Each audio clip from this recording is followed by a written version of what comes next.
જય શ્રી કૃષ્ણ. હર હર મહાદેવ. આજે સાંભળીશું શ્રાવણ સુદ ત્રીજના દિવસે કરવામાં આવતું વ્રત એટલે કે ફૂલ કાજળીનું વ્રત. આ વ્રત કરવાથી કુમારિકાઓને મનગમતો જીવનસાથી મળે છે. આ વ્રત ભગવાન શિવ અને માતા પાર્વતીને સમર્પિત છે. હવે સાંભળીશું આ વ્રતની વિધિ, મહિમા અને તેની વ્રત કથા. શ્રાવણ માસમાં સુદ પક્ષની ત્રીજના દિવસે ફૂલ કાજળી વ્રત રાખવામાં આવે છે. આ વ્રત કુમારિકા કરી શકે છે. વ્રત કરનારે સવારે વહેલા ઉઠી નાહી ધોઈ નિત્યકર્મ કરી સ્વચ્છ વસ્ત્રો ધારણ કરી મહાદેવજીના મંદિરમાં જઈ અને શિવ પાર્વતીનું પૂજન કરી ભગવાન શિવ અને માતા પાર્વતીને પ્રસન્ન કરાય છે.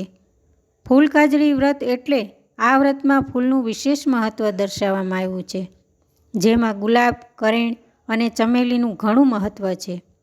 કારણ કે આ ફૂલો સુગંધિત હોય છે. તે વ્રત કરનાર વ્યક્તિને સૂંઘીને જ ફ્રૂટ, ફરાળ કે પાણી પી શકાય છે તેવું તેનું મહત્ત્વ હોય છે. આ વ્રતમાં ઘણી કુમારિકાઓ ઉપવાસ કરે છે. જે ફરાળ હોય છે તેમાં મીઠા વગરનું ફરાળ કરાય છે. આ વ્રતમાં ગુલાબનું ફૂલ ઉત્તમ ગણાય છે, પણ ન હોય તો અન્ય ફૂલ પણ ચાલે છે.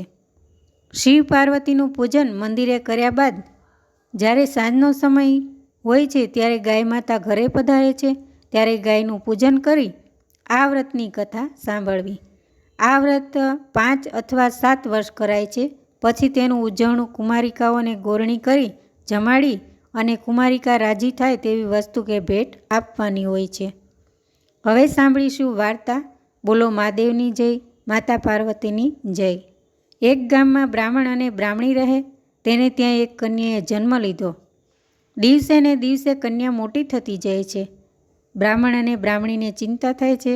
બ્રાહ્મણે પોતાની દીકરીના ભાગ્યલેખ જોયા તો કન્યાના જીવનમાં લગ્નનો યોગ જ નથી. ત્યારે બ્રાહ્મણ અને બ્રાહ્મણી મૂંઝાયા. બ્રાહ્મણ તીર્થયાત્રાએ જવા નીકળ્યો ત્યારે કુમારિકાઓ શિવ મંદિરેથી પૂજન કરીને આવતી જોઈ. તેઓ ફૂલ સૂંઘતી હતી અને કંઈ ને કંઈ ખાતી પીતી હતી.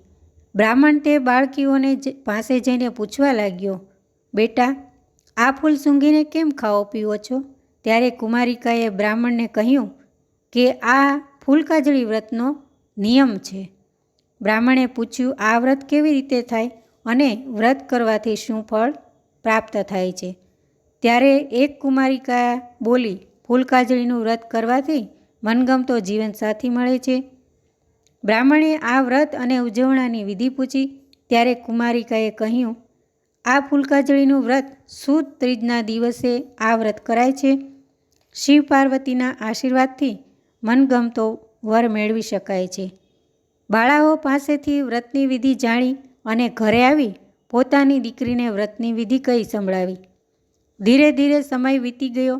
શ્રાવણ માસની સુદ ત્રીજ આવી. કન્યાએ ફૂલ કાજળીનું વ્રત વિધિપૂર્વક કર્યું.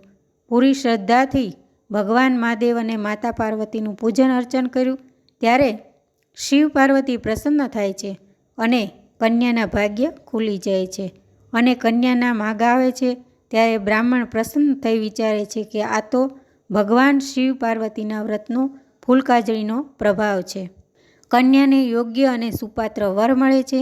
ત્યારે બ્રાહ્મણ અને બ્રાહ્મણી રાજી થઈ શિવ અને પાર્વતીને વંદન કરે છે. ફૂલ કાજળી વ્રત કરનારને જેમ અમારી દીકરીને બ્રાહ્મણ બોલ્યો કે ફળ્યા છે, તેવી રીતે બીજી કુમારિકાઓને ફળજો. જય શ્રી કૃષ્ણ. હર હર મહાદેવ.